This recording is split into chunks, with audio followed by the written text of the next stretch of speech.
Et boum, deuxième petit premier bilan Free Agency. On se retrouve et là maintenant on va parler de l'Est. Il y a déjà une vidéo qui est sur la chaîne qui parle de l'Ouest. Ça a parlé Nuggets, Valanciunas, Bradley Beal, Cut, pas Cut, Kuminga, Ayton aux Lakers. On a fait le tour.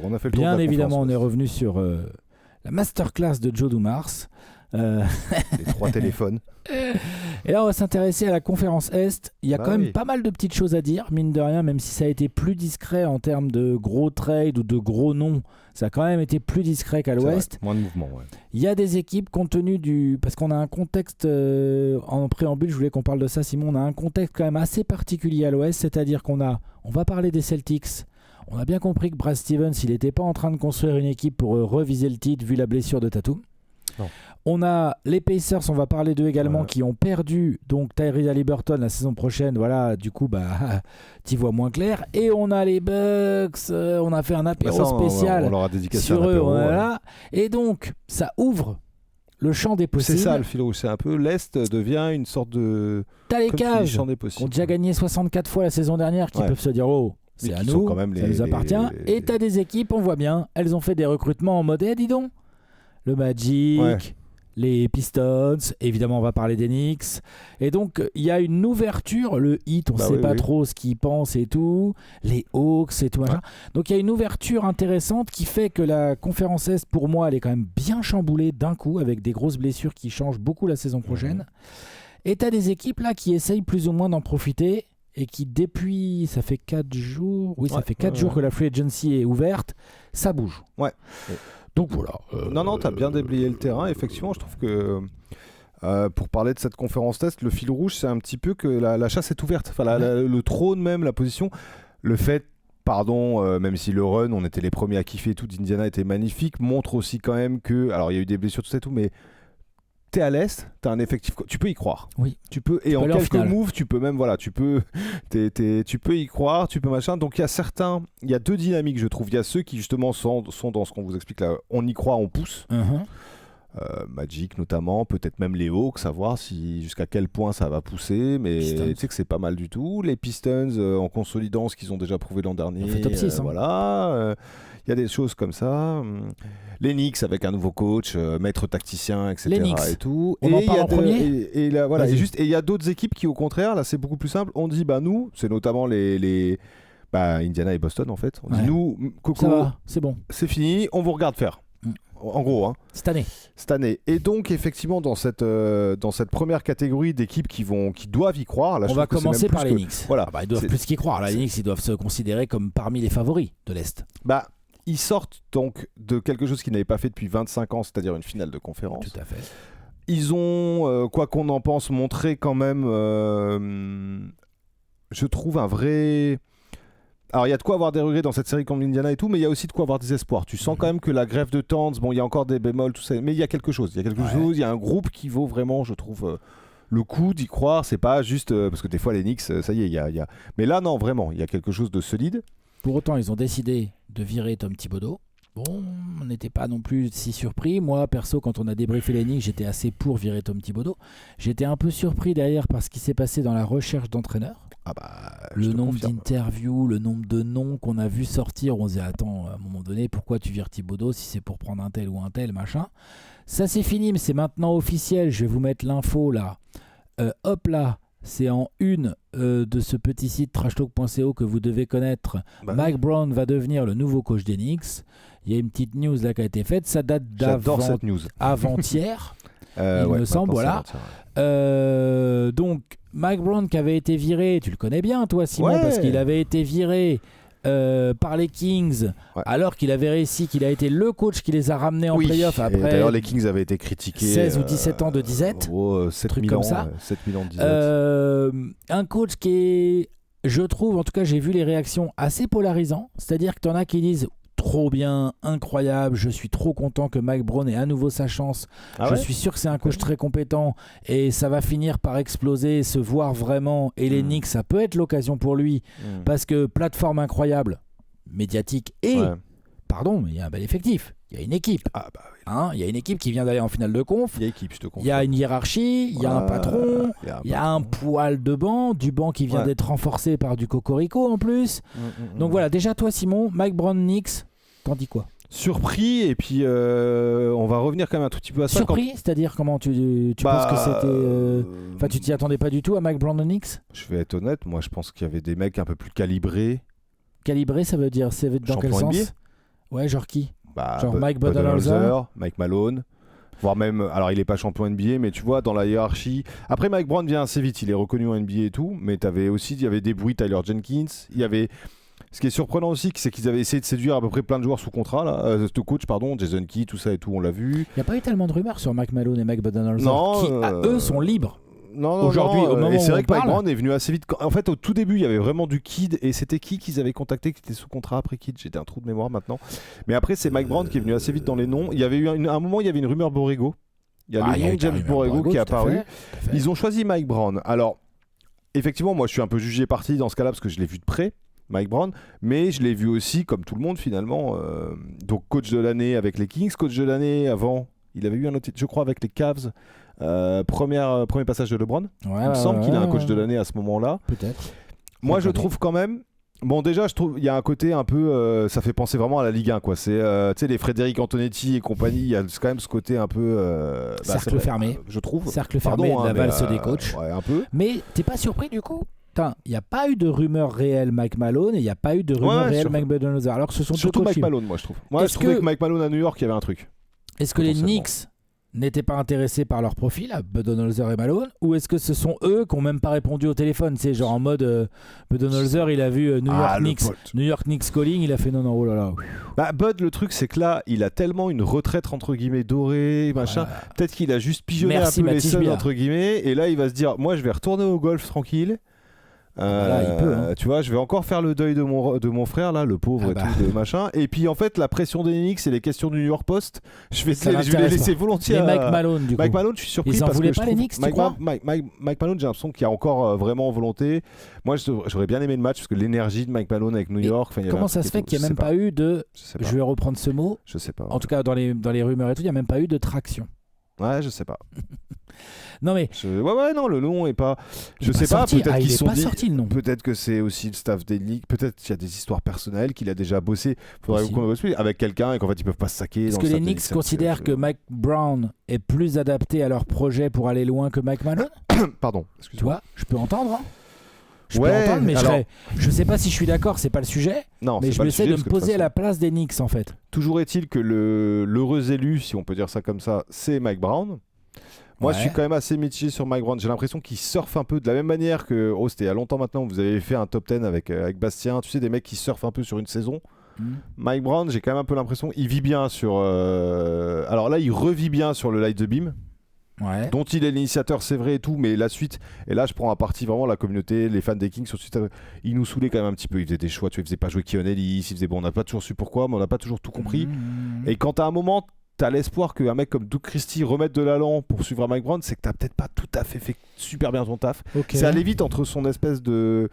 En fait, c'est vrai que son espèce d'état de grâce au moment où il est coach de l'année et de se faire virer, ça a vite tourné. Il y a quand même quelque chose. C'est un mec qui s'est quand même fait virer aussi assez. Les Lakers, ça a pété en vol très vite. Rappelle-toi quand il avait ton Steve Nash. Oui. C'est lui qui est coach de ça. Il est coach de 6 jours, 6 matchs, un truc comme ça. Je te jure, de mémoire, il se fait virer. Quand Mike D'Antoni se fait virer, il est derrière Mike D'Antoni. Ah, je suis quasi. Il y a eu Mike D'Antoni. C'est Mike D'Antoni qui a coaché Steve Nash. Il est aux Lakers et Mike Brown. Steve Nash, Dwight Howard et tout. Fais voir un peu. Mike Brown. On va aller chercher ça. On vérifie en temps réel, les gars. Ouais. Les filles d'ailleurs. Mike Brown aux Lakers 2011-2012, mais alors je sais plus combien il fait de matchs. Mais c'est la 12-13 la. D'accord, j'ai peut-être de bêtises. Moi je le voyais avec Steve Nash et tout. Attends, bouge pas. Mike Brown, il en fait une pige et il se fait virer dans la saison 2012-13. En début de saison, il est en 1-4, il se fait virer. J'ai dit 6 matchs, c'était 5. Ils prennent Bernie Bickerstaff, il fait 4-1, il se fait virer et ils prennent Mike D'Antoni. C'est avant D'Antoni, il fait une espèce. Ouais, c'est ça. Bon. Il y a comme on dit, à boire et à manger là-dedans dans un bilan, mais c'est peut-être aussi Mike Brown, donc on peut se dire que finalement les Knicks ont vu, c'est un peu comme eux finalement, tu vois, très comme ça, et que là ils se disent bah ok, il s'est fait virer mauvaise passe des Kings, donc il va remonter, et que surtout je pense, quelque part un peu comme ce qu'on adosse comme qualité et défaut à Thibodeau, tu sais, ce côté pour relancer un projet et 1-2 saisons remettre de l'avant. Mike Brown peut être très bon par contre là-dedans. Hyper bon communicant, hyper positif. Relancer un projet, les mecs sont allés en finale de conf. Non, mais une nouvelle voie. Il y avait sans doute, parce que là on l'a vu, on parlait de Thibodeau, il y avait une certaine lassitude, je pense, au bout d'un moment de Thibodeau, des joueurs qui jouaient pas du tout, des choses comme ça. Alors peut-être, mais les leaders, par contre, eux, genre Jalen Brunson avait l'air de plutôt apporter son soutien à Thibodeau. Donc c'est là où est la faille. C'est que les joueurs qui jouaient, en tout cas ceux qui jouaient beaucoup, c'était là genre moi j'aime bien le coach, il me fait jouer 58 minutes par match. Josh Hart, je pense qu'il aimait bien Thibodeau, tu vois. Après Brunson, il a aussi eu des moments dans la saison, il a dit ouais, on est un peu fatigué et tout, donc c'était pas clair. Rappelle-toi, on avait lu aussi un moment avec Bridges notamment, il y avait eu un peu soi-disant des petits accrochages sur la gestion du groupe. Bridges était même sorti publiquement là-dessus. Bon, toujours est-il que Mike Brown va sans doute, alors en plus avec la pression de New York et tout, en plus Mike Brown, j'avoue, alors il le fait pas toujours exprès et tout, mais mec, hilarant. Il est drôle, Mike Brown. Bah ouais, mais c'est bien ça. Ouais, ça va être cool avec les médias. Il est vraiment hilarant. Et par contre, on le dit, et c'est pas pour rien à mon avis qu'il a la place au Knicks là, et qu'il est encore en NBA, qu'il dure et tout machin. Ça a l'air d'être vraiment un mec super par contre. Je parle pas des compétences techniques, mais le mec voilà. Et tout machin. Donc on peut comprendre aussi que les Knicks ont peut-être pas filé le poste à un coach. Il y a des vrais arguments. Il y a des vrais arguments. Maintenant, on verra ce que ça va donner. L'effectif, lui, par contre, n'a pas beaucoup bougé, voire quasiment pas. Il y a un ajout. Exactement. Il y a un gros ajout. Monsieur Guerschon Yabusele qui signe pour un contrat. Moi, je pensais qu'il pouvait avoir un bien plus gros contrat que ça, perso. Financièrement parlant. Bah oui. Là, avec 12 millions sur 2 ans, pardon. C'est le contrat de Jackson Hayes. Bien sûr, grosso modo. Non ? Moi, je pensais vraiment que Guerschon allait avoir un plus gros contrat que ça. Alors après, je pense que les Knicks pouvaient pas tellement lui offrir plus et que lui, du coup, il a choisi, et c'est tout à son honneur, un challenge sportif. C'est-à-dire que là, on a Guerschon Yabusele qui va rentrer dans une rotation. Ils ont pris Guerschon Yabusele, c'est pour le faire jouer. Dans la rotation, donc sur le poste 4, 4 petits 5 éventuellement, à voir comment ça bricole. Mais derrière des Anunoby, Karl Anthony Towns et tout, ils vont avoir envie de faire jouer Guerschon. Il va apporter son shoot à 3 points. Il va apporter son énergie. Il va apporter son côté camaraderie collectif, machin à fond. Guerschon Yabusele avec le maillot des New York Knicks dans le Madison Square Garden, quand ça va commencer à tomber dedans et tout. C'est sûr, on a tous envie de voir ça. Et en plus, je pense que clairement, c'est un profil qui... Le recrutement n'est pas anodin côté Knicks. C'est un profil. Je te confirme. Il aurait été là en playoff là cette année, ça leur aurait servi direct. C'est le rôle qu'avait à peu près Tchoussa Chua. Oui, bah voilà. Sans faire offense après Tchoussa Chua, je prends Guerschon tous les jours. Je te suis complètement. On est aligné là-dessus, Alex, parce que moi je trouve même que tu vois par rapport à ce qu'il a vécu à Philly, alors même si c'était en autre boudin et tout, mais il y a quand même des similitudes entre l'énergie, la façon de vivre le basket à Philly, qui quelque part d'ailleurs aux États-Unis, ils nous en parlaient un petit peu. Alors ça nous fera.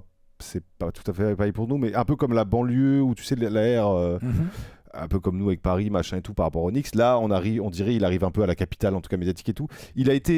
Il a vu ce que c'était qu'un public passionné comme celui des Sixers, donc il a compris, il va voir le truc, les Knicks vont l'adorer. Ils l'ont kiffé à Philly. Ah ouais, ils vont le kiffer 3 fois plus encore. Enfin, et puis l'histoire, elle est belle. Le mec a racheté son contrat pour pouvoir se donner une seconde chance en NBA. Je rappelle que Guerschon Yabusele, il a été drafté par les Celtics en 2017, 18. Ouais, un truc comme ça. Ça remonte déjà maintenant.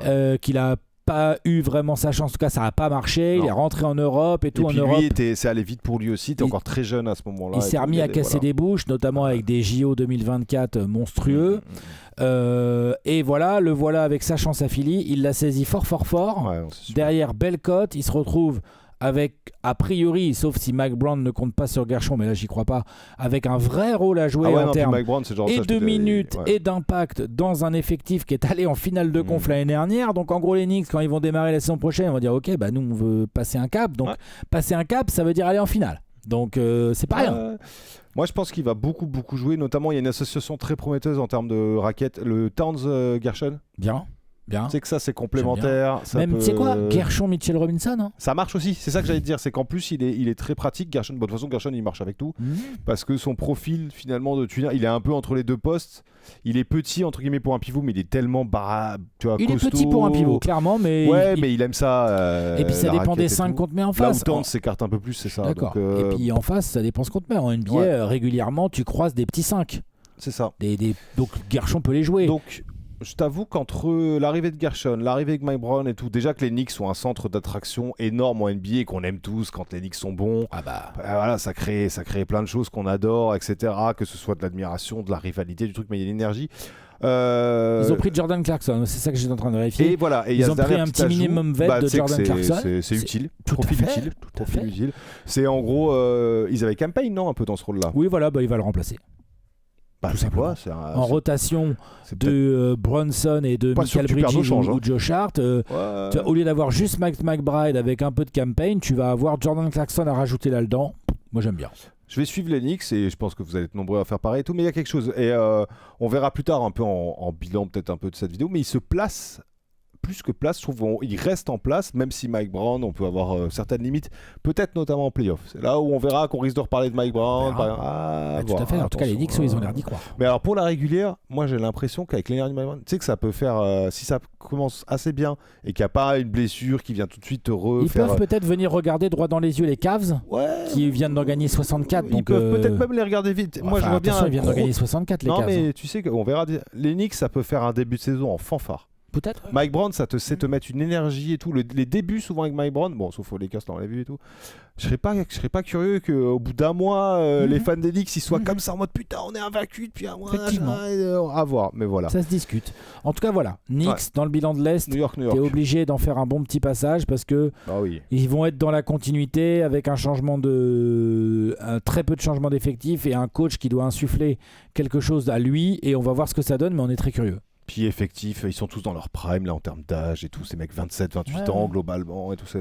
Non, c'est intéressant. Voilà. C'est intéressant. Autre équipe intéressante, Alex. Vas-y. Toi. Toi, tu voulais quoi ? Dis-moi, tu voulais pas t'intéresser aux Hornets, toi ? Allez, parlons des Hornets. En plus, je les avais mis un peu, peut-être de manière peut-être un peu précipitée, j'avoue, parce que je trouvais qu'il n'y avait pas de star et tout. C'est pas que j'ai revu mon jugement, mais je comprends un peu mieux. Et puis il y a eu des échanges et tout. Leur draft est quand même en plus profonde. Ils ont drafté 4 joueurs, donc on rappelle que Knuppel. Sion James là, l'arrière de Kentucky, c'est Kentucky je crois, j'ai un doute. McLean et puis Ryan Kalkbrenner, donc quand même grosse arrivée à la draft. Et ils ont fait des moves. Franchement, ils ont été assez actifs. Alors c'est des moves, évidemment, c'est pas des transferts à la Desmond Bane, mais il y a eu des choses. Dernier ajout en date, c'est Spencer Dinwiddie. Je vais mettre un petit coup de Spotrac là. Ouais, ça vaut le coup de les Spotracter. En pending transaction. C'est ça. On a du Connaughton qui est arrivé lui en gros contre Micic. Ouais. Treman, je sais plus comment il est arrivé là, mais il est arrivé là. Mason Plumlee. Mais attends, Treman était déjà là en fait. Non. C'est des signings. Okay. C'est des mecs qui alors même si on a l'impression que éternellement par définition c'est le pivot de titre des Hornets, moi je trouve Plumlee, tu vois. Mais bon, il est de retour aux Hornets, c'est rigolo. Et Dinwiddie qui est venu comme ça apporter ses services pour encore pas cher après sa pige à Dallas. Exactement, pour compléter la rotation du backcourt. Ils ont fait venir Sexton. Ouais, tout à fait. Donc il y a quand même des choses. Ils ont du coup, alors c'est ça. Et ils ont drafté donc Knuppel, là que vous en voyez 4, ici, etc. et tout, qui est drafté en 4, qui est plutôt là il est écrit en SF. Donc small forward là sur Spotrac, mais c'est un 2-3 on va dire. Mais c'est là où c'est intéressant. Comme tu vois Alex, il y a tout ce que tu veux, mais il n'y a pas de pivot. Alors regarde, il y a du PG, il y a du SF, il y a du machin. Et pour aller au pivot, le rookie, il y a Moussa Diabaté. Il est où Moussa ? Il est drafté, il est même PF. Ah, Moussa, il est en PF. Non, Moussa, c'est un pivot. Hein. Ouais, mais c'est pas un PF, c'est un pivot. Et on est les premiers, on adore Moussa, il n'y a aucun problème et tout. Mais Moussa Plumlee, c'est pas forcément du All-Star à ta rotation de pivot. Il y a le rookie Kalkbrenner, donc c'est là où on pourrait imaginer peut-être encore un move parce qu'ils peuvent encore peut-être avoir ce qu'ils veulent faire. Ce qui est assez surprenant, c'est qu'ils ont lâché Nurkic, ils ont lâché Mark Williams. Donc ça veut dire quand même qu'ils ont une idée derrière la tête sur ce poste. Moussa, il risque de jouer là. Moussa et même peut-être le rookie Kalkbrenner. C'est ça, j'ai l'impression que Kalkbrenner qui était donné parfois pick 20, pick 21, pick 22, qui a été choisi bien plus bas. Ouais, bien plus bas en début de deuxième tour. Donc ça, c'est très intéressant. Un peu comme Maxime finalement quelque part. D'ailleurs, on le voit là dans. Je vais vous remettre ça là. Il est bon. Hein. Et puis surtout, on voit ici, vous voyez, le montant estimé là en violet. Bon c'est pas des montants très chers. Non. Ça veut dire que les Hornets se retrouvent avec une multitude de contrats pas chers. En fait, leur gros contrat, c'est celui de la Melo Ball. Le deuxième plus gros contrat, c'est celui de Miles Bridges. Putain. Ok, et qui a encore 2 ans, c'est dégressif au moins. Oui, c'est dégressif. Okay. Et après, tu vois, Sexton, il n'est pas là pour longtemps forcément. Non. Et à partir de Josh Green, on n'est pas sur des gros contrats, on est sur des assets. Ouais. Si ça se trouve, au passage, tiens, l'intersaison des Hornets, elle n'est pas finie pour moi. Il y a peut-être encore des moves. Si ça se trouve, un Josh Green ou un Grant Williams, c'est dans un trade. Moi, j'en sais rien, je sais pas lequel. Tu vois, à réfléchir, je crois qu'on leur avait filé là plus bas. Josh Okogie, c'est les Suns à l'époque pour avoir Nick Richards. Oui, on avait filé Josh Okogie à voir si tous ces mecs-là restent. C'est pas sûr. Est-ce que ça refait un move avec Phoenix, Alex Allez, je sais pas. Moi, Mais toi, en gros, du coup, t'avais critiqué après la draft, mais finalement, tu te dis... Je comprends mieux le projet, on va le dire comme ça. Et ils ont l'air de consolider autour de Brandon Miller, principalement Lamelo, évidemment. Lamelo, à voir, parce qu'il y a quand même toujours... Si ça refait une saison entachée, que ça rejoue que 20 matchs avec les blessures, à voir. Si à un moment ou un autre, ils vont pas vouloir quand même tourner la page Lamelo, parce que c'est pas eux dans l'économie de la NBA, c'est pas à eux de surpayer Lamelo s'il joue pas, etc. Et tout. Je pense que ça va être compliqué, c'est un projet trop jeune et tout. Mais il y a quelque chose, j'avoue. Donc voilà, je voulais un peu en parler. Mais de la même manière un peu, mais quand même un cran au-dessus, parce que les Hornets, par contre, il faut rester réaliste. Je pense que là, on parle d'une équipe qui est encore loterie l'an prochain. Mais c'est pas du tout un drame, c'est l'idée. Là, on développe, on rajeunit même. C'est pour ça que je te rejoins. J'aimerais bien avoir vraiment dépasser là tout de suite. Ils sont prêts pour jouer, mais quand même, je trouve quand même leur raquette. C'est l'Est, Alex. Ouais, c'est l'Est, mais leur raquette quand même. Non, là c'est faible. Là, faudrait quand même. Ça va pas être facile quand même. Je veux dire, on taquine l'Est, mais là, faut quand même rester sérieux. Faut quand même rester sérieux. Leur raquette. Si cet effectif-là est playoffable à l'Est. Ouais, là quand même. C'est compliqué. Qu'est-ce qu'on fait autant je peux croire si les mecs se blessent pas en la qualité offensive, voire parfois défensive de leur trio extérieur avec du Ball, du Brandon Miller, un peu de Sexton qui sort du banc, un peu de Knuppel, avoir commencé à organiser. Je peux croire à la qualité extérieure et aux skills de ces gars-là pour scorer, pour peser dans le contexte NBA. Autant sur le front de court, je suis un peu plus douteux. Quoi. On verra, on l'a pas cité aussi, mais développement toujours en cours pour Tidjane Salin. Ça prend du temps, il est jeune, il a été drafté aussi à Paris, donc ils vont pas abandonner tout de suite, loin de là. D'ailleurs, là, si ça se trouve, c'est lui qui va aussi, tu sais qu'il a apporté de son énergie. Il a encore volume et tout.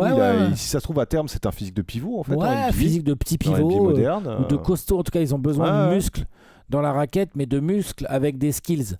Donc c'est là qu'ils doivent travailler, mais pour l'instant ça me paraît un peu juste. Mais ouais, donc tu comprends un peu mieux le projet. Ouais, le projet Lolotte, là je l'ai un peu plus en tête. Je vois le délire, on va dire.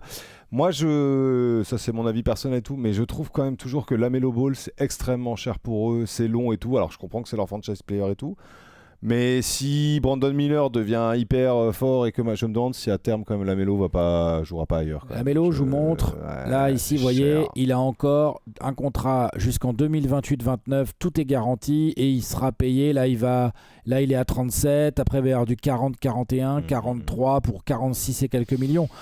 Entre guillemets, par rapport à ce qu'il est et tout, et le niveau qu'il a quand il peut enchaîner les matchs, c'est pas un contrat si surprenant, mais je suis d'accord, peut-être à l'échelle de Charlotte un jour ils vont peut-être le trader. Mais il faut trouver quelqu'un qui accepte de payer un mec. Faut qu'il joue là. Faut qu'il joue beaucoup de matchs pour faire. Parce que tu sais que actuellement sa valeur marchande des contrats, je pense, c'est pas compliqué. Faut qu'il joue et puis il faut qu'il montre qu'il a bien et bien ce niveau de All-Star, mais sur la durée. C'est pour ça que c'est le gros flou qui me reste sur les Hornets. Est-ce qu'ils comptent vraiment sur Lamelo ou là, comme on a essayé de vous l'expliquer, en fait. Ils sont obligés de faire semblant de compter sur Lamelo parce qu'en fait il est intransférable là en l'état actuel vu comment dire le faire jouer mais le projet c'est pas lui. Voilà. Autre projet quand même un peu plus conséquent. Vas-y. Et on en profite pour passer la bise à tous les pupious, les 6-7 fans des pupious comme aime à le dire Bastien, mais c'est les Hawks de France. Moi j'aime bien, on en parlait c'est vachement bien. Voilà, je te laisse un peu dérouler Alex. C'est vachement bien. Donc on les a vus monter un trade pour récupérer Kristaps Porzingis. Ouais. Bon, 1 an de Kristaps Porzingis. Qu'ils comptent associer en raquette avec Okongwu, plutôt Jalen Johnson le poste 4. Donc à voir un peu les rotations qui vont être mises en place par Quinn Snyder, mais t'as des gars. On les a vus également. Bon, il y a Luke Kennard. Ils ont récupéré, très bien, pourquoi pas Terrence Mann. Ils ont lâché Terrence Mann, ils ont lâché Jordan Yang. Ok, très bien. Surtout, ils ont utilisé leur capacité à absorber du salaire et notamment pour signer un contrat de 60 et quelques millions sur 4 ans à Nickel Alexander-Walker qui était en fin de contrat chez les Wolves, et donc ils viennent ajouter à leur rotation ce joueur Nickel Alexander-Walker qui a un poste 2, qui peut glisser en 3, qui peut tenir un peu le ballon, qui défend bien, qui quand il est de bonne humeur il rentre les tirs. Ils vont ajouter ça à la rotation déjà composée de Trae Young, avec Dyson Daniels, avec un peu de Riz Haché sur le poste 3. Bon, évidemment, maintenant, il y aura un peu de Luke Kennard. Il y a des jeunes comme Kobe Bufkin. Bon, on verra s'ils se développent et tout. Mais donc, ça, c'est très intéressant. Ensuite, il y a le retour de blessure de Jalen Johnson. Il y a Okongwu qui va vraiment devenir le titulaire. Parce que c'est important, tu vois, mentalement. Capella est parti. Capella est au Rockets. Enfin, retourné au Rockets. Et donc, oui, le projet Hawks, là, la structure est super. Surtout qu'en plus, du coup, ils se sont grattés un petit first pick. On refait toujours le même truc, mais c'est quand même assez fou. C'est que l'année prochaine, ils vont avoir certainement un first pick de draft bien placé, vu qu'ils ont un unprotected de la part ça se trouve, ils ajoutent un top 3 de draft l'an prochain, quoi. Tu vois, même déjà rien qu'un top 10, c'est super. Un loterie, quoi. Tu vois, c'est fou. Ouais. Donc, c'est vraiment très intéressant ce qui se passe aux Hawks. Surtout qu'en plus, pour le coup, eux, leur gros contrat, c'est bien évidemment Trae Young. Tu dois remettre les contrats d'ailleurs. Ouais. On va voir. Tiens, je vais te mettre ça là. J'ai Parce ça qu'on a comme ça. Ouais. C'est Trae Young, comme tu le disais. Leur gros contrat, c'est Trae Young. Là, vous le voyez en haut ici. Il a cette année 2025-26 à 45. Et après, il a une player option sur l'année 2026-27. Ouais. Ensuite, en contrat long, il y a Jalen Johnson, dont l'extension à 30 millions la saison kick là, à partir de cette saison. Jalen Johnson, il a montré avant de se blesser qu'il était un All-Star potentiel, donc 30 millions la saison, il n'y a pas de sujet. Et puis alors, comme vous le voyez là tout à droite, 30 millions en 2029-2030, là, Jalen Johnson, si ça se trouve, c'est le meilleur contrat de la ligue. Hein. Ça va, exactement. Et en plus, là, il y a 30 millions qui vont venir s'ajouter là-dedans en échange du contrat de George Nunn, techniquement. Mais aussi de Terrence Mann, mais donc du coup c'est le contrat de Porzingis, mais là il n'y en a que pour 1 an. Donc pour moi, je suis d'accord avec toi Simon, tu m'en parlais, c'est un contrat d'1 an, donc ça match, ça se passe bien, on peut réfléchir à une petite prolongue, sinon, à discuter et tout. Il n'y a pas de souci. Si ça se passe pas bien, c'est fini dans 1 an. La porte est là, il n'y a pas de problème. Donc ça pour les Hawks, c'est plutôt bien joué. Après, tu auras le contrat d'Okongwu, mais Okongwu, il a encore 3 ans devant lui, donc c'est super. Riz Haché, il est encore dans son contrat rookie. Moi, je trouve ça pas il y a juste le cas Dyson Daniels. Alors voilà, le gros truc, c'est que Dyson Daniels arrive. Donc là, il est à 7 millions. Je peux te dire que Dyson Daniels, ça va prendre beaucoup plus. À voir combien, alors on parle pas non plus, ça va pas à 40 machins, mais globalement la situation économique des ça Hawks, aux gens, ça va les intéresser. Ouais, la situation économique des Hawks, elle est super. Ouais, t'as les upcoming deadlines, donc les deadlines que les Hawks vont devoir jouer, et vous voyez là, je scroll. Dyson Daniels, donc tu as jusqu'au 29 juin dans 1 an, pour décider si tu le prolonges ou si tu le mets la qualifying offer. Ça, c'est la deadline. Je pense que c'est le prochain chantier. C'est le prochain chantier, mais dans les faits, on peut tout à fait imaginer, là, d'ici le début de la saison, il faut regarder les dates exactes et toutes les possibilités, on peut imaginer d'ici le début de la saison que ça propose une extension à Dyson Daniels. Ouais, sans doute assez vite là au début de saison, il n'y a pas de raison. On va essayer de le sécuriser. Lui est très bien à Atlanta, il a explosé là après. Il avait montré déjà de très belles choses aux Pelicans, il n'y a pas de souci avec ça. Il a fait 3 interceptions par match. Il est mieux à Atlanta, le projet est hyper cohérent. Puis la complémentarité avec Trae Young, c'est parfait. Trae Young là entre guillemets que 27 ans, donc ça va, c'est du début de prime et tout. Non, je trouve ça superbe. En plus économiquement ça a du sens. Et économiquement on insiste un peu là, c'est un peu sport track et tout, mais ils ont aussi encore et surtout, ils sont pas du tout dans la taxe encore. Non. Ils ont encore des rosters de libre, ils ont encore de la thune disponible, donc ils pourraient même encore signer un free agent. Là, tout de suite, oui. Après, ça va vite partir. C'est-à-dire que là, à mon avis, t'ajoutes Nickel Alexander Walker sur 4 ans et un Dyson Daniels qui va te prendre beaucoup plus d'argent. Tu as, en fonction de son développement, mais Riz Haché, il va être gardé, donc c'est quand même un rookie numéro 1 de draft, donc c'est un mec qui coûte déjà 13-15 millions la saison. Ensuite, il y aura Hassan Newell, mais Hassan Newell, ils l'ont eu loin dans la draft. Donc du coup, ça fait des économies. C'est pas trop cher. C'est ça. C'est con, mais c'est très important. Ouais. Donc ils sont vraiment bien équipés. Écoute, l'horizon, moi je trouve, est dégagé. Il y a un chemin dans 1 an ou 2 avec le développement de ces mecs-là et tout. Donc Trae Young aura toujours moins de 30 berges. Ouais. Et tu peux potentiellement te dire, en fait, le projet le plus, non seulement cool, mais je trouve même solide et finalement qui peut potentiellement s'installer comme un candidat très sérieux dans les années futures sur un peu de la durée. Pas seulement en one shot, c'est ça que je trouve intéressant. C'est un vrai projet de 2-3 ans, un vrai cycle, on va dire, où les Hawks, on va être là, genre, c'est top 3 de l'Est, en fait, les gars, là, pendant 2-3 ans. En plus, Quinn Snyder, c'est un coach qui a montré à Utah à l'époque qu'il était capable au moins de faire des belles régulières. Déjà, de base. C'est le chemin là qui est devant eux, je trouve. Donc c'est vachement intéressant. Donc voilà, au bout de 4 jours, après l'ouverture de la Free Agency, les Hawks, c'est confirmé. Le soir de la draft, on avait une bonne sensation, mais là, ils ont continué à bien travailler. Les Hawks sont en place, les Hawks sont ambitieux, et on a hâte de voir comment ça avance et comment ça se développe. Avec Orlando, parce que je te propose Orlando, par exemple, on peut enchaîner vite fait sur Orlando pour faire un petit point, mais c'est les deux rapide. équipes, je trouve, qui se sont plus le passé comme les nouveaux ambitieux. Tu vois, un peu on arrive et on croit en nous, et en fait, nous, on joue l'avantage du terrain, enfin, on joue les top 6, pardon, mais on joue le fait d'aller directement. Je pense que c'est ça, les ambitions affichées là. Pour Orlando, les Hawks, c'est sûr, et Atlanta aussi, bien sûr. Les Hawks, c'est Orlando, tu vois. Le Magic, c'est sûr, mais parce qu'ils y étaient déjà un peu. Ouais. Et les Hawks, ça me paraît très normal. Et avec l'idée qu'on est sur une pente très ascendante et tout. Alors, Orlando, vous le savez, il y a eu Desmond Bane qui était finalement le premier move un peu de cette année. Premier gros move, hyper surprenant quand même et tout. Payé un peu cher, mais bon, ils le veulent vraiment. Tu veux dire en termes de nombre de pics et tout là ? Un petit peu en termes de nombre de pics, mais bon, ils le veulent vraiment, donc il fallait faire ça. L'impact devrait être immédiat. Et ils ont rajouté un ajout assez quali, je trouve, un peu comme ça. Tu sais, en scred, les genres de moves où tu te dis, en fait, ça te solidifie ta rotation, tout ça et tout. C'est Tyus Jones qui va venir en gros reprendre les minutes de Cole Anthony. Alors, pas le même rôle tout à fait, pas du tout le même profil, mais en termes de minutes. Tyus Jones, c'est beaucoup moins un croqueur-scoreur, c'est plus un gestionnaire. C'est gestionnaire. Ça tient le ballon, puis c'est très propre. Tu sais, c'est les gugus préférés des geeks de Fantasy League parce que ça a du turnover, le ratio, là, 6 turnover et tout. C'est toujours nickel. Tyus Jones, il est toujours en tout vert là. C'est du 3-4 par. Il est très propre. Il perd très peu de ballon, puis il est propre au tir aussi. Et en fait, vrai profil de meneur pour les minutes où t'as pas Wagner ou Banchero pour créer, parce que Suggs, c'est pas, on l'a déjà dit suffisamment, c'est pas du vrai meneur. Anthony Black, moi je l'adore et tout, mais c'est pas du vrai meneur pur. Donc en fait, quand tu sens le coach, ok, doucement, tranquille, on gère. Tyus Jones, il est nickel pour ça. Il sait faire le métier, c'est un pro. Ouais, non, tout à fait. Non, mais moi, écoute, moi j'étais ravi quand les Suns l'ont signé. Ouais. Ça s'est pas bien passé, mais c'est clairement pas de la faute de Tyus Jones. Ah, puis c'était un contexte catastrophique pour lui. Ouais. Mais c'est un mec que j'aime beaucoup et je trouve qu'en sortie de banc, pour moi, il fait partie des tout bons meneurs backup de la ligue. Vraiment. Le seul petit bémol la seule petite ombre au tableau, on va dire, pour Orlando, c'est que Mo Wagner devrait pas pouvoir être conservé. Ouais, moi j'en vois une autre. Ouais. C'est qu'on n'a pas, genre, tu sais, quand on a fait la free agency, Bastien a dit Banchero tout de suite, tape le max. Oui. On était tous les deux, on dit bah oui, bien sûr, le Magic, c'est vrai, ils vont cloquer le max à Banchero. Il est où le contrat ? Elles sont où les rumeurs ? Elles sont où les discussions ? Alors qu'est-ce que ça cache ?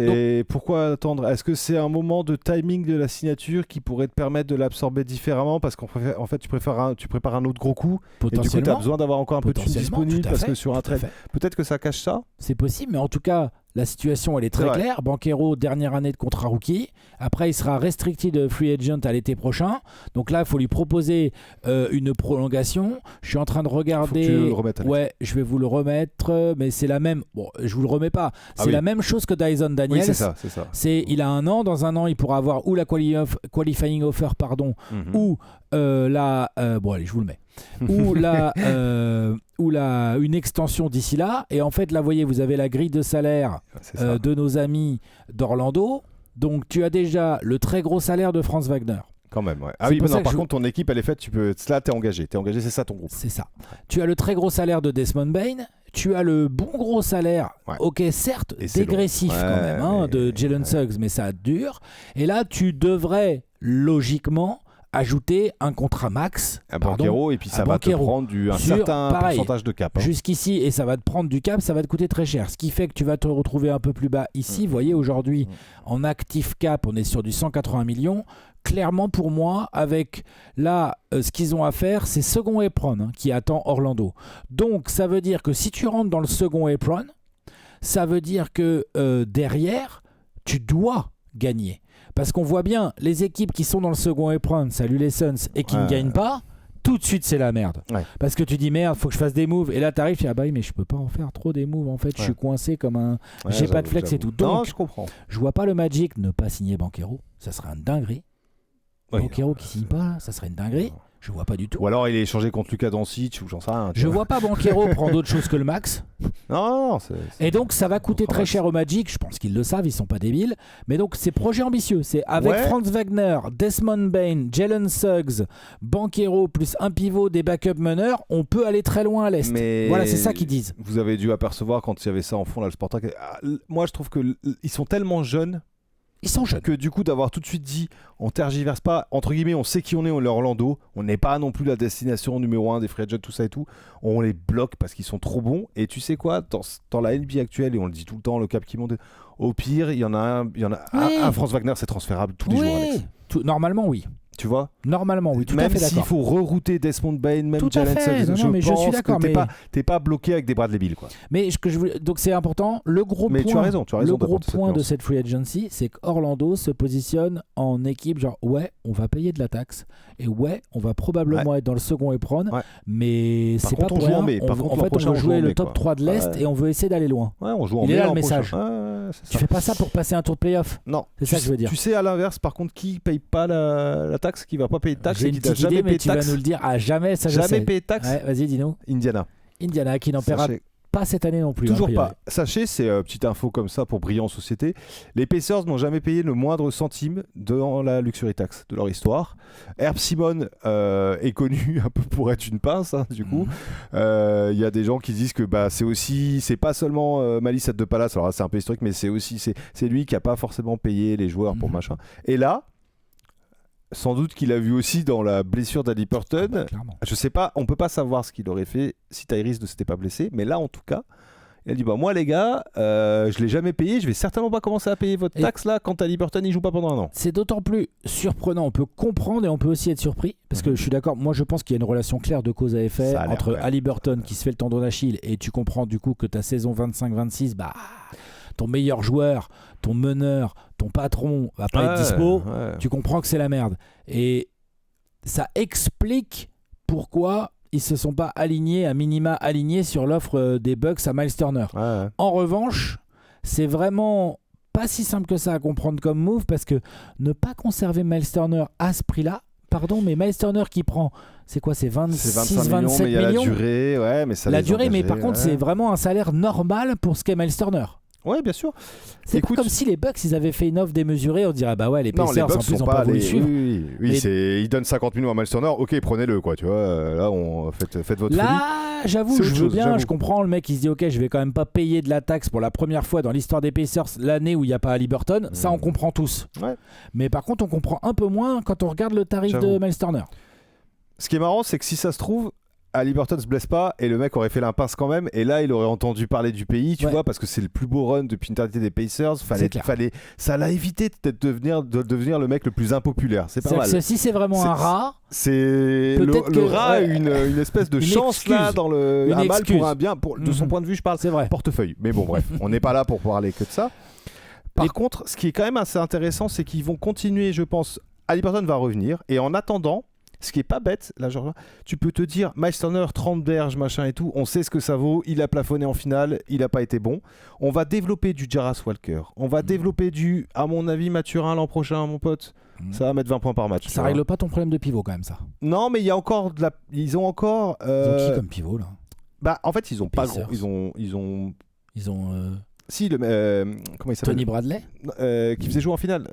Tony Bradley, oui, pardon. Disons, c'est quand même pas. Non, mais ça joue avec Carlisle et tout. Et je pense que j'ai vu un peu sur notamment The Athletic et tout, ils ont encore des trade exceptions, ils ont encore des trucs comme ça. Ils peuvent bouger et ils peuvent trouver surtout là à l'heure actuelle des partenaires d'échange. Il y a un mec dans The Athletic, un auteur de The Athletic qui évoquait notamment un truc qui pourrait bien arranger tout le monde. C'est vu qu'il y a quand même embouteillage à Dallas, un petit peu, embouteillage, il y a quantité de grands et tout. Un petit pic avec un salary filler contre Gafford, des choses comme ça, tout sont tout à fait envisageables. Lui suggérer ça comme trade, mais tu sais pas si c'est l'agent qui pousse ou si c'est le front office pour aller, tu sais, comme par hasard pour mettre au courant.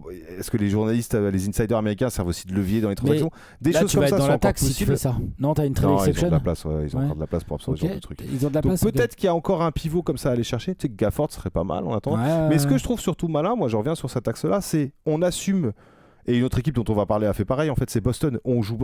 Ça sert à rien d'être middle en fait dans cette ligue. Sans Haliburton, il n'y a pas de run, il n'y a pas de finale. Pourquoi te faire chier à aller prendre Gafford? Exactement. Et pourquoi faire jouer des mecs de 28, 29, 30 ans pour ensuite finalement faisant jouer la jeunesse? Ils draftent assez bien Indiana. Ils vont encore développer du Nembhard, tout ça et tout. Ben Shepard. Projet, on va dire en pause, mais qui du coup dans ce laps de temps va te permettre de développer, de faire progresser des jeunes. Et si ça se trouve, il y a un monde où même sans Miles Turner, ils reviennent au moins aussi fort. Il leur faudra un pivot à un moment donné. Dans un an et demi. Ouais, mais ils peuvent encore le choper parce qu'il y a un peu de place. Voilà. J'entends. Par contre, là, le projet, il est Rapia. Il est en pause. Rapia développement. Ouais. Et d'ailleurs, à propos de projet en pause, transition magnifique. Les Boston Celtics. C'est la même projet logique. En pause. C'est la même logique. Alors, c'est logique plus. Oui, mais je veux dire, c'est la même logique qu'Arp Simon. Non, mais là, Brad Stevens, il m'impressionne. Brad Stevens et les nouveaux proprios. Mais il m'impressionne dans le côté, genre, pour mettre en place cet effectif qui a été champion NBA en 2024. Ouais. Et qui avait fait des finales avant en 2022. A tranché dans le vif fort. Ouais. Il a fait des trades chers, du Porzingis, du Jrue Holiday, Derrick White. Il a payé, il a mis un contrat de malade mental à Jaylen Brown, un contrat de malade mental à Jason Tatum et tout machin. Et là, donc c'était des choix très tranchés qui ont payé. Les mecs ont été champions. Et là, blessure en playoff, tendon d'Achille, encore un, Jason Tatum. On comprend bien que même si on a vu là les images de Tatum qui est même pas 1 mois et demi après sa blessure, il est déjà en train de s'entraîner à la salle. Il est pas prêt de rejouer au basket en NBA, à haut niveau de NBA et tout. Il va falloir du temps. Brad Stevens, sachant ça et voyant la taxe de fou malade qu'ils allaient se mettre à payer.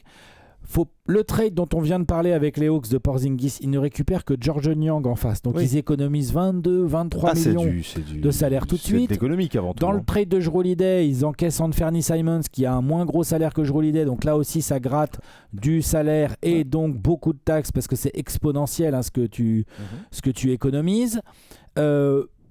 Ils n'ont pas recruté, enfin je veux dire aujourd'hui, tiens, je vais mettre un petit effectif de nos amis les Celtics, mais ils n'ont pas du tout, c'est pas comme s'ils avaient fait ces moves-là pour le pognon, puis que derrière ils avaient essayé de faire des recrutements malins en se disant on va tenir la route quand même. Les mecs, ils ont lâché Jrue Holiday et Porzingis, 2 membres importants du run pour le titre. 2 mecs forts, 2 mecs, tu peux te dire, c'est des titulaires en NBA à leur poste et tout machin.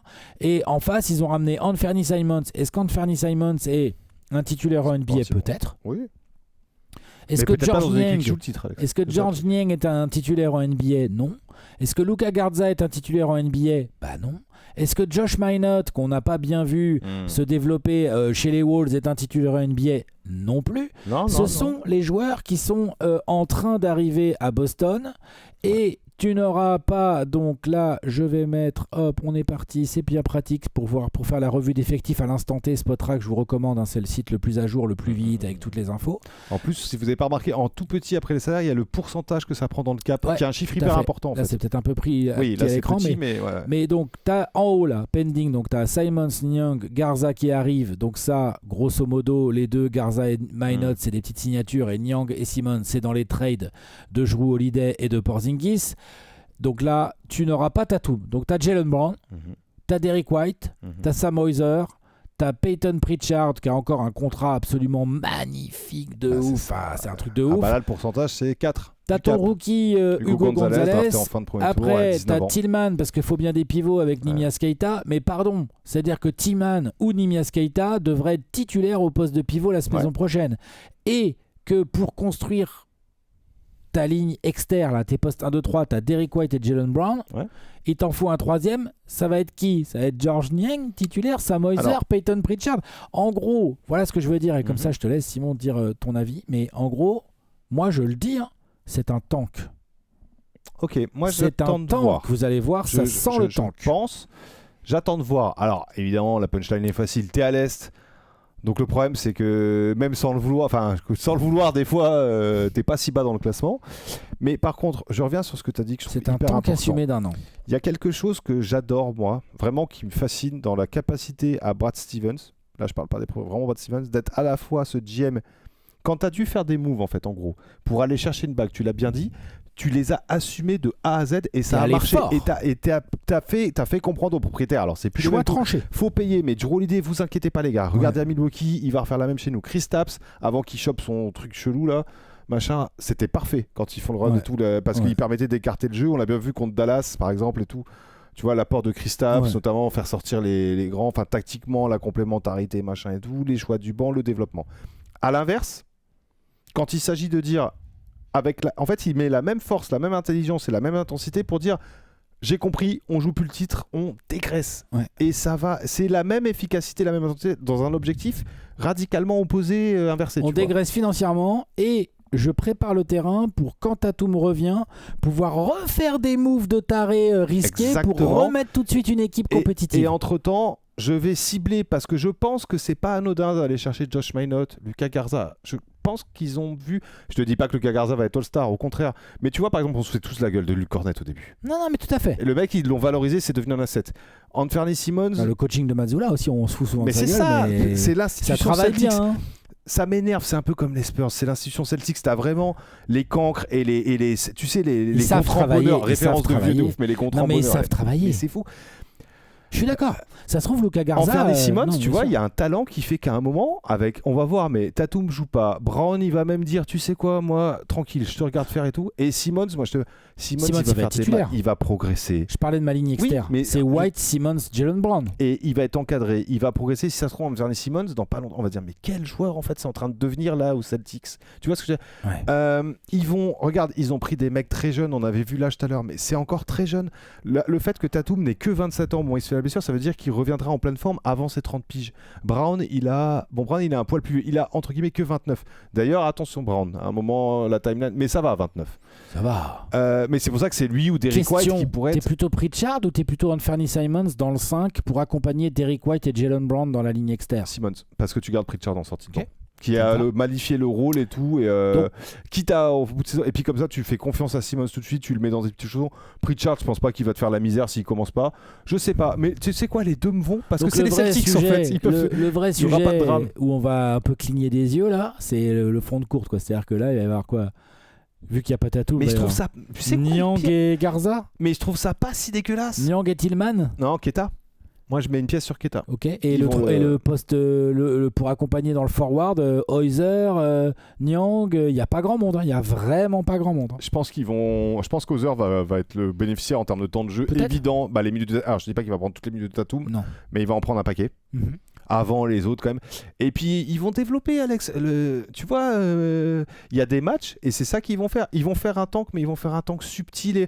Il y a des minutes où ils vont dire ah tiens en fait, tu sais un peu à la Spurs évidemment. Je reviens à cette conversation. Jordan Wall. Genre Derrick White ça joue pas du tout là en fait. Et puis d'un coup full minute Anthony Simmons 48 minutes. Ah tiens Brown joue pas. Josh Minot titulaire et pas titulaire contre des Hornets, des Pacteurs. Non, titulaire dans un match important de saison sur la télé régulière. Adam Silver râlera, mais Josh Minot il va prendre 16 tirs contre d'un coup les Knicks au Madison. Et ils vont préparer tout ça, ils vont faire un ou deux petits coups encore et en fait ils vont revenir sans doute aussi fort. Ça va être un tank festif. Ça va être un tank intelligent et finalement et en plus c'est là où tu vois ils vont à la fois développer ce qu'ils ont déjà et ils vont aller chercher un pic de loterie. Parce qu'effectivement, ils vont se démarrer. S'il faut vraiment à la fin tanker comme des porcs parce qu'ils ont un peu trop performé, parce qu'en fait, Josh Minot, non seulement il a pris ses shoots au Madison, mais ce con, il en a mis la moitié. Et qu'on a eu merde, on a gagné. Et ça commence à, tu vois, c'est compliqué. Ils vont mettre le frein à main, voilà. Ils vont aller chercher gentiment un pic 9 là, la prochaine draft. Tatum, il va revenir et tout, machin. Bon, et tu vas voir. Moi, j'en suis persuadé. C'est trop intelligent, c'est trop bien foutu. Non, c'est clair, c'est clair. On se projette dans un tank, mais avec un but en fait, c'est immédiat derrière. Exactement. C'est un tank, une pause tank. C'est une restructuration intelligente de machin pour revenir au même niveau. Pour essayer en tout cas d'être en position de revenir. Moi, je crois vraiment. On va voir comment Tatum revient. On va voir, tu vois. Ça soigne de mieux en mieux. Il a quand même. Après, non, mais je dis pas que ça va pas le faire. Je dis juste. T'as toujours de l'incertitude avec les grosses blessures comme ça. Ouais. Toujours le mental. Donc voilà, moi je le rejoins. Je crois même le tank. Tu vois, je vais mettre un petit maillot Anthony Simmons. Le bien nommé et puis non mais je trouve ça vraiment, je te dis c'est surtout ça, c'est la capacité, je finis avec ça, j'ai commencé ma boucle avec ça, mais de faire à la fois des moves incroyables pour aller chercher une bague, de faire à la fois des moves intelligents et quasiment aussi incroyables quand il s'agit de comprendre ta situation, de comprendre qui tu es, de comprendre pourquoi tu joues, de comprendre ce que tu peux faire, c'est génial. C'est bien joué. Ok, on a parlé des Celtics, on a fait le tour des Hornets, des Hawks, des Knicks, on a parlé des Pacers, les Bucks, on en a fait un apéro détaillé. Le Miami, on va en parler tout de suite, c'est en deux mots, pour l'instant ils dorment. Juste, je veux bien ton avis, moi après tu en auras peut-être d'autres, moi je veux bien ton avis sur ce que font les Pistons. Ouais. Des petites choses comme ça, mais... Donc il y a ce qui sera son sign and trade, le départ de Schroeder. Ouais. Il y a l'affaire Malik Beasley, qui d'ailleurs, je sais pas si c'est de pire en pire ce qu'on apprend sur Malik Beasley. Ah non, il est ruiné, en gros il est ruiné, je crois. Ah merde, d'accord, j'ai pas du tout suivi. J'ai suivi un tout petit peu, ça sent pas bon Malik Beasley sur le revoir, enfin je sais pas si c'est le revoir NBA, mais en plus même judiciairement parlant, c'est pas terrible. Il aurait vraiment sans doute parié, l'enquête on va voir les résultats et tout, mais bref. Tim Hardaway est parti, donc en gros ils ont perdu Tim Hardaway, ils ont perdu Malik Beasley. C'est pas du Schroeder, quand même, c'est pas des petites pertes. Non, mais ils ont perdu Fontecchio, ok, mais ils ramènent Duncan Robinson, donc dans un trade avec Fontecchio, et ils ramènent Caris LeVert et ils ramènent Paul Reed qu'ils ont fait re-signer. Ils conservent Paul Reed, ils conservent Paul Reed. Donc je trouve ça vachement intéressant de la part des Pistons. Ils montrent qu'ils croient en leur groupe. Tu l'avais très bien signalé d'ailleurs, je sais plus dans quelle vidéo, mais tu en as parlé, tu avais dit en plus ils vont récupérer Jaden Ivey. Oui, qui était blessé. La vraie grosse recrue. C'est un peu une recrue. Top 5 de même draft, s'il va falloir le signer. Oui. Parce que là, lui, il va arriver en fin de contrat. Donc attention, va falloir gérer. En 2026. Mais donc voilà, je veux bien ton avis. Vas-y, dis-moi un peu comment tu les vois là, après quelques jours de free agency là. Écoute Alex, je pense qu'ils consolident, on va dire ça comme ça, ce qu'ils ont vu. Et qu'en fait, un peu pareil finalement que les Spurs, toute proportion gardée, l'axe Cunningham, qui est quand même un joueur, je pense calibre franchise player. Ça y est, là on l'a vu en playoff, on a vu son attitude, en tout cas, son jeu. Entre ça, il peut porter. Entre son rôle, son attitude, et c'est con, mais le fait qu'il était numéro 1 de draft, donc il y a la story, il y a le truc et tout, la perf, produit. Cunningham, franchise player pour moi. Et puis d'un calibre, un vrai, quoi, tu vois, un sérieux, un machin. Bon, j'adore Kate Cunningham, vous le savez et tout, mais je trouve que l'intelligence de jeu, le comportement et tout, comme dirait Bastien, il coche toutes les cases. Vraiment, là, il y a quelque chose. Duren, il y a eu ça a été un peu long à se mettre en place, mais on sait que les grands comme ça, mais je trouve que plus je le vois, plus je me dis, ah là là, il y a lui aussi, il va falloir le signer. Ouais, mais il y a un monde où lui aussi, il est All-Star. Hein. Ouais, je suis d'accord. Et surtout, il y a un monde où il est un pivot titulaire d'une équipe qui va un peu loin. Et puis, t'es content. Hein. Et puis, puis le pivot d'en face, lui, il est... Donc, il s'est bien développé. Et il y a Oscar Thompson, qui est la triplette. Une sorte de perle rare en Oscar Thompson. Il y a encore des Marcus Sasser qui, chaque fois qu'il joue et tout, machin, montre qu'il est compétent, qu'il est dans le projet. Il y a donc, on l'a dit, Jaden Ivey qui va s'ajouter. Il y a toujours Beef Stew qui représente un peu l'identité d'égal. Ron Holland, de ce qu'on a vu. À développer. Et profil intéressant, finalement, joueur un peu à la Kuminga, justement. Il est hyper athlétique, tout ça et tout, mais qui apporte un truc. Il y a toujours l'expérience de Tobias Harris. Et finalement, Caris LeVert arrive pour remplacer Beasley. Registre différent, mais moi je le vois comme ça. Tim Hardaway, le vrai sniper, Duncan Robinson. Et Jaden Ivey, là-dedans, tu vas trouver ton organisation et tout. Mais en gros, il remplace, je pense, sans trop de problèmes, Dennis Schroeder. En porteur de balle secondaire. C'est le but. Il y a même un monde où tu continues ta progression. Pour moi. Ah, je suis d'accord. Ok, on est d'accord. J'aime bien l'intersaison des Pistons et du coup je suis curieux de voir ce qu'elle va donner concrètement sur le terrain quand on y sera. Mais ouais, carrément, j'aime bien. Alors, autant il y a 2 ans, ils avaient peut-être tout contre eux et l'année dernière, ils avaient un peu peut-être le vent dans le dos. Il y a eu un truc très positif. Ils ont bénéficié aussi de pas mal de projets. Les Sixers notamment ont pété en vol très vite, des choses comme ça. Cette année, l'Est sera peut-être un peu plus dense. On l'espère d'ailleurs. Donc peut-être qu'on ne retrouvera pas Denver. En fait, Détroit. plus serré. Et dense, va manquer des gros, mais plus serré peut-être. Peut-être, plus homogène, etc. Et tout. Peut-être que les Pistons ne seront pas, et il ne faut pas le voir comme ça, aussi bien classés, etc. Mais ils seront toujours dans ce truc de nous, on est une équipe de playoff. Je pense que ça retourne en playoff, moi, Détroit l'an prochain. Ça a l'air, etc. Et tout. Voilà. Ouais, je comprends. Il faut qu'ils gèrent bien les signatures. Et t'as le temps. Il faut gérer, t'as le temps. Faut gérer Jaden Ivey et Duren surtout. Faut retourner en playoff, reprendre des XP, tout ça et tout, mais t'as le temps. Tu joues pas à la bagousse tout de suite, t'as pas à te précipiter, t'as pas de panic move à faire, t'as pas de problème. Financièrement, c'est clean, on l'a vu. Ouais. Non, c'est super. C'est vraiment intéressant. Et non, je suis content parce que je suis un peu comme toi là-dessus. Par contre, c'est vrai que c'est pas l'intersaison à la Rockets où t'es là genre, waouh, on a pris un pari. Parce qu'il y a eu des bruits à un moment. Il y avait des gens qui prêtaient des rumeurs autour des épisodes. Il n'y a pas eu genre l'arrivée d'un All-Star où tu dis, ah ouais, d'accord, Tobias Harris c'est devenu Kevin Durant. On y va, on joue les finales de conf. Non, c'est pas ça. Et ils sont plus dans la continuité d'une progression. Ils n'étaient pas aussi avancés que les Rockets pour moi. Non, clairement pas. Les Rockets ont gagné 52 victoires à l'Ouest. Et puis, c'est quand même un autre délire. Mais donc c'est pour ça aussi que les Rockets ont pris ces risques-là. Les Pistons sont peut-être à une saison ou 2 d'être là. Et peut-être qu'ils auront les pièces. Mais pour avoir les pièces, il va falloir bien signer Duren surtout. Mais tu vois, on disait donc Orlando et Atlanta sont les équipes qui manifestement poussent le plus pour s'intégrer comme ça au truc. Indiana va sans doute laisser un peu son spot. Magic Boston, on l'a vu. Surtout, et puis Boston et Indiana vont un peu chuter. Donc on risque, si on fait comme ça, un peu rapidement, parce que là je pense qu'on a fait le tour un peu. On a fait le tour. On voulait parler. Les Sixers, il n'y a pas grand chose à développer. Voilà. Donc on aurait comme ça une sorte de à l'Est, pour finir un peu cette vidéo, on aurait donc toujours un peu Cleveland avec, je dirais, les Knicks, qui regardent un peu tout le monde de haut en disant nous on était là. Cleveland, clairement, on parle pas d'eux, mais les Knicks, on était en finale de conf. Cleveland, bon, s'il n'y avait pas les blessés, normalement on y était aussi. Et puis on a fait une c'est pas régulière, le swap Okoro-Lonzo Ball qui les améliore tant que ça, on verra, mais en tout cas ça les déséquilibre pas a priori, donc l'équipe elle devrait tourner. Il y a aucune raison. D'accord, Alex, haut de la pyramide de l'Est, a priori Cleveland, New York, là, machin. Les Sixers, on va dire en embuscade, si ça se passe bien, ouais, c'est compliqué. Mais citons-les quand même. Jouer un groupe en fait, un deuxième groupe un peu chelou composé à la fois de John Lou à Orlando et Atlanta. Alors je mets Orlando effectivement comme toi, peut-être un cran au-dessus d'Atlanta. Ah ouais, Orlando ils sont prêts là. Mais Atlanta est un peu là-dedans, dans ce mix-là. Philadelphie donc, qui est pas du tout un groupe de jeunes loups, mais qui normalement au complet doit... On écarte un peu les Celtics et les Pacers. On sait pas quoi penser des Bucks. Moi je les mets... pas où les mettre. Moi je sais pas où faire. Je sais pas quoi faire avec eux. Si, c'est quand même une équipe... Et avec T3, tout ça, je pense qu'on cite un peu les 6 là. Ok. Non, on est un peu dans ce grand... Alors il est très tôt, on n'est pas du tout... On est très loin des previews et tout. Mais tu vois, franchement, les Celtics, je me demande si des fois il faut même se dire mais les gars, Jaylen Brown, tu joues pas, on te démerde-toi, viens ici, on te blesse et tout, parce qu'on n'est pas aussi loin qu'on le voudrait de ces Sixers et Bucks là, c'est vrai. Donc très curieux pour finir un peu de voir, mais c'est vrai que cette free agency à l'Est, elle est très intéressante parce qu'elle redistribue les cartes. C'est ça un peu la conclusion, je trouve que. Il y a redistribution de cartes de ouf. Et chacun peut même être très voir un peu ce qu'il veut là. Le nombre d'équipes qui peuvent se dire et regarder les dire putain, on va en playoff toi. On oublie personne, je me refais un petit Non, je crois qu'on n'oublie personne. On a fait un bon petit tour là de ces premiers 4-5 jours de free agency. Bien évidemment, avec Simon, on a d'autres petites surprises à vous réserver. Là, la saison n'est pas finie. On a des petites surprises à vous réserver à partir de plus ou moins dans une dizaine de jours. Enfin, de toute façon, on va continuer à suivre l'actu. S'il y a des grosses actus qui tombent, on se retrouvera et puis on débriefera tout ça ensemble. Exactement. Si, Alex, j'ai un truc on a oublié les Bulls. Ah oui. Mince, les Bulls, qu'est-ce qu'ils ont fait comme move? Ils ont recruté? Ils ont tradé?